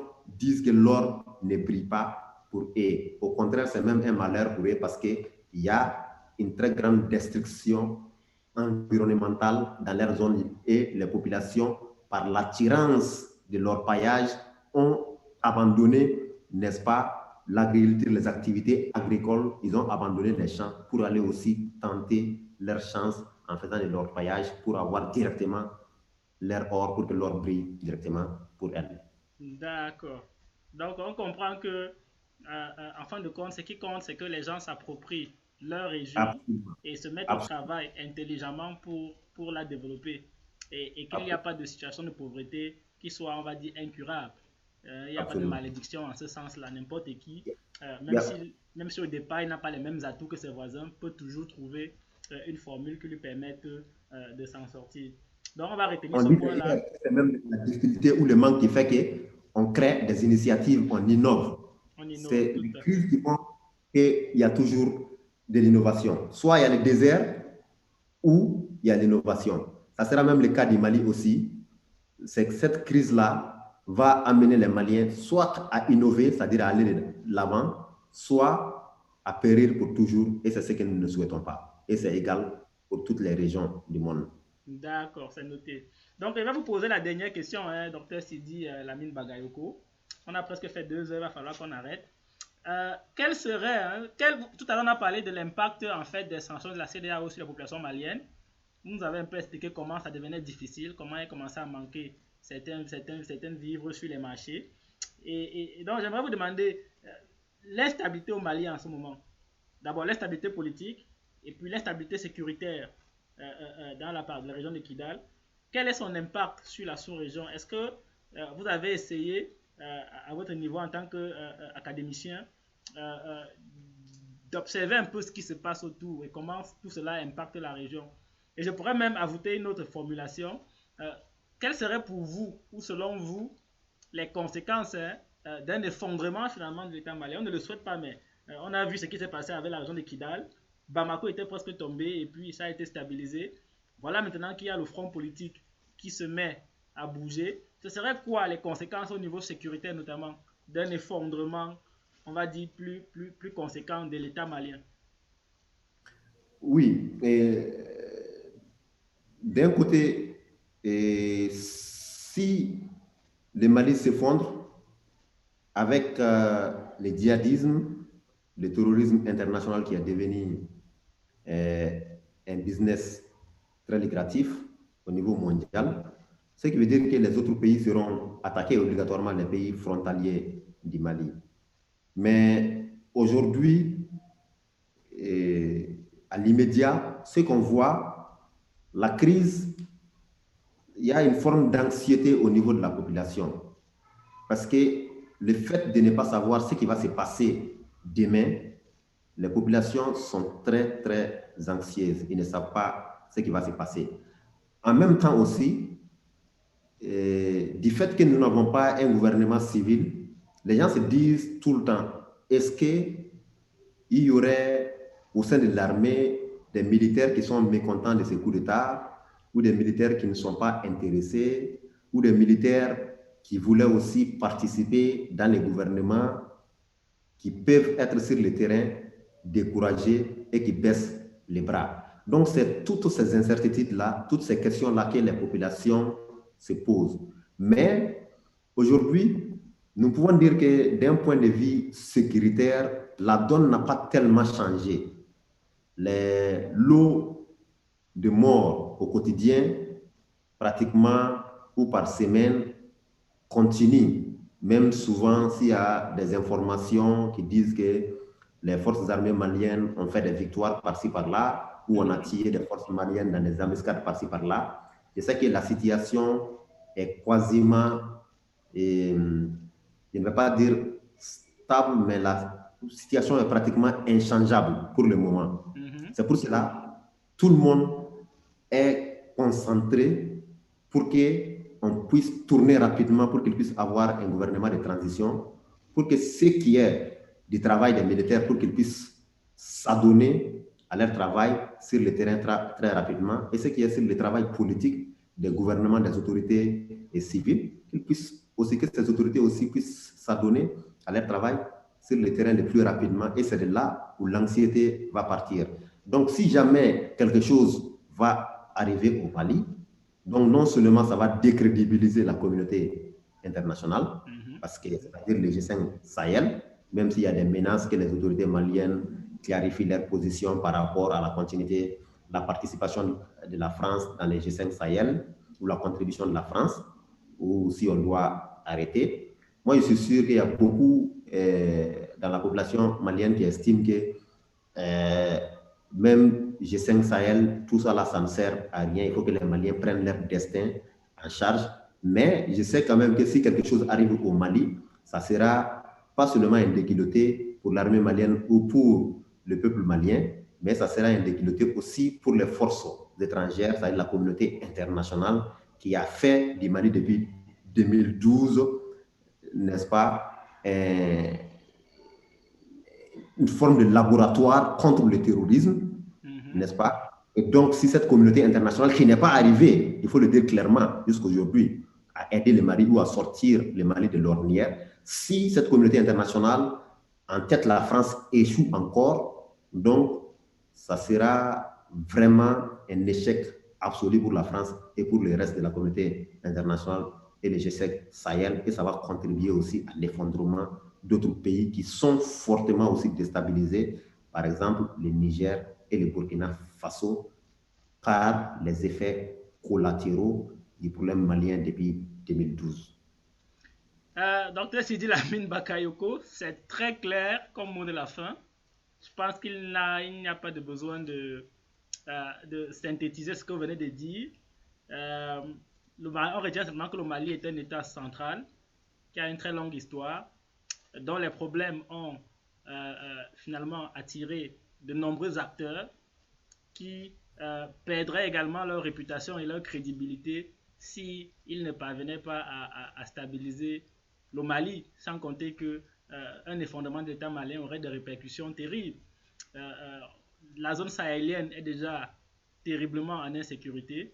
Personne n'a envie, personne ne souhaite que l'insécurité se propage également au sud. Je rappelle que le Mali a des voisins aussi importants que la Côte d'Ivoire, le Sénégal, qui sont de très grands pays. Et je rappelle que la Côte d'Ivoire elle-même n'a pas encore complètement stabilisé sa situation.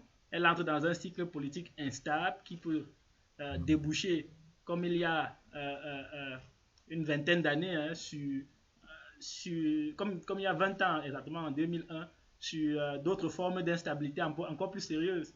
Donc, c'est un appel qu'on va peut-être lancer ensemble pour que tout le monde se mobilise sur ce conflit-là et surtout que tout le monde fasse preuve de sincérité pour que le problème trouve une solution qui arrange l'ensemble des Maliens et donc qui achète à la sous-région de la paix, une paix qui va bénéficier à ces populations notamment. Est-ce que vous avez un dernier mot, docteur Sidi Lamine Bagayoko? Je remercie le African Center for Crime and Security Studies pour cette opportunité de pouvoir parler du problème malien, du problème du Sahel, du problème politique, social du Mali. J'ai pris pour que, à cette heure où je suis en train de parler, que ça trouve que Soumaïla Cissé est revenu, n'est-ce pas, ou a été déjà libéré pour vraiment que nous puissions passer à autre chose. Je vous remercie.